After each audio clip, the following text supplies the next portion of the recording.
పొత్తూరి విజయలక్ష్మి గారి నాస్టాల్జియా నుంచి మరో చక్కని కథ. మా ఊళ్ళో గాజుల బత్తుడు. నెలకు 2 సార్లు వచ్చేవాడు గాజుల బత్తుడు. అతని పేరు ఏమిటో ఎవరికీ తెలియదు. గాజుల మలారం భుజాన వేసుకొని కాలినడకన కాస్త ఎండెక్కే సమయానికి ఊర్లోకి వచ్చేవాడు. గాజులమ్మ గాజులు అని కేక పెట్టేవాడు. ఎవరో ఒకరి ఇంట్లో అడుగుపెట్టి భుజాన ఉన్న మూటను భద్రంగా దింపేవాడు. ఎండన పడి వచ్చాడని కాసిని మంచినీళ్లు మజ్జిగ ఇచ్చేవాళ్ళు. అప్పుడు నేల మీద గుడ్డపరిచి గాజులు వరుసగా పేర్చేవాడు. రంగురంగుల గాజులు, కళ్ళు జిగేల్మనేవి. ఆడవాళ్ళంతా బిలబిలమంటూ వచ్చేవాళ్ళు. అప్పట్లో ఆడవారికి చేతుల నిండుగా గాజులు ఉండాలి. వాళ్ళందరూ ఒక్కో చేతికి డజన్ చొప్పున గాజులు వేయించుకునేవాళ్ళు.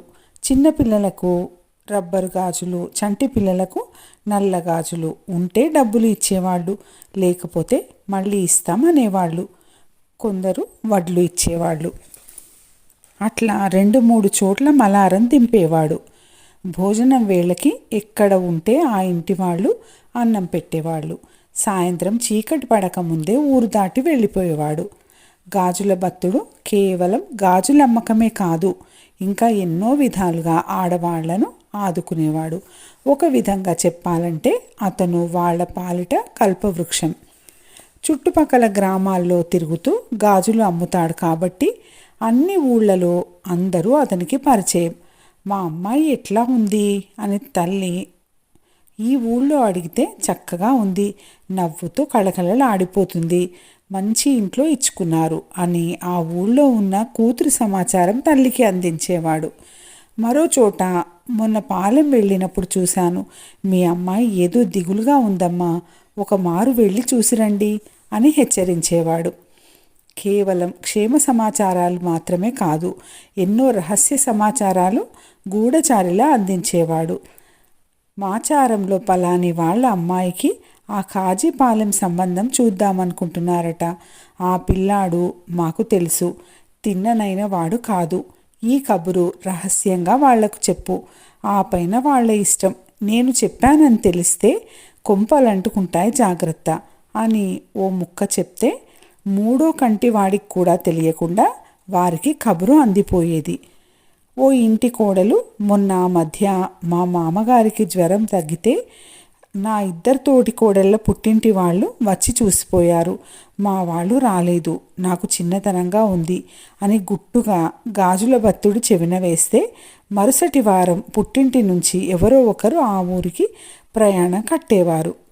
ఇక్కడ తల్లి డబ్బులు ఇచ్చి మర్చిపోకు సుమా అని చెప్తే ఈ డబ్బుతో ఆ ఊళ్ళో ఉన్న కూతురు చేతికి గాజులు తొడిగి అమ్మవారిలా మెరిసిపోయింది, మా అమ్మతో చెప్పు అని మురిసిపోయింది అని చెప్పి మళ్ళీ వారం ఆ తల్లికి చెప్పేవాడు. కూతుర్ని కళ్ళారా చూసినట్టు తృప్తి పడేది ఆ తల్లి.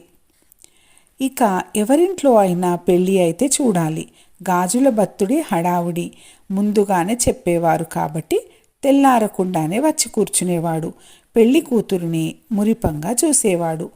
పాకుతూ ఉన్న చిట్టి తల్లికి మొన్న నల్లగాజులు వేసినట్టే ఉంది, అప్పుడే పెళ్లి కూతురు అయ్యింది మా సీతమ్మ అని మురిసిపోతూ గాజులు వేసేవాడు. ఓ సోసి, తోడి పెళ్లి కూతురువే ఇంత సిగ్గుపడిపోతున్నావా, రేపు నీ పెళ్ళి అయితే పట్టగలమా అని తోడి పెళ్లి కూతుర్ని ఎగతాళి చేసేవాడు. పేరంటానికి వచ్చిన ఆడవాళ్ళందరికీ గాజులు తొడిగేవాడు. అంతా అయ్యాక ఎన్ని డజన్లు వేశావు బత్తుడు అని అడిగితే, ఇప్పుడు లెక్కలు ఏమిటయ్యా, ఎంతో కొంత మీ సంతోషం అని లెక్క తేల్చేసేవాడు. వాళ్ళు ఇచ్చింది తీసుకుని విందు భోజనం చేసి తన ఇంట్లోనే పెళ్ళి అన్నంత సంబరంగా వెళ్ళిపోయేవాడు. కాలక్రమాన పల్లెలు ఖాళీ అయ్యాయి. గాజుల బత్తుడు కనుమరుగైపోయాడు. ఎక్కడ చూసినా కంగన్ హాల్స్, ఫ్యాన్సీ షాపులు, కోకొల్లలుగా గాజులు. కానీ అప్పటి మానవ సంబంధాలు మాత్రం కరువైపోయాయి.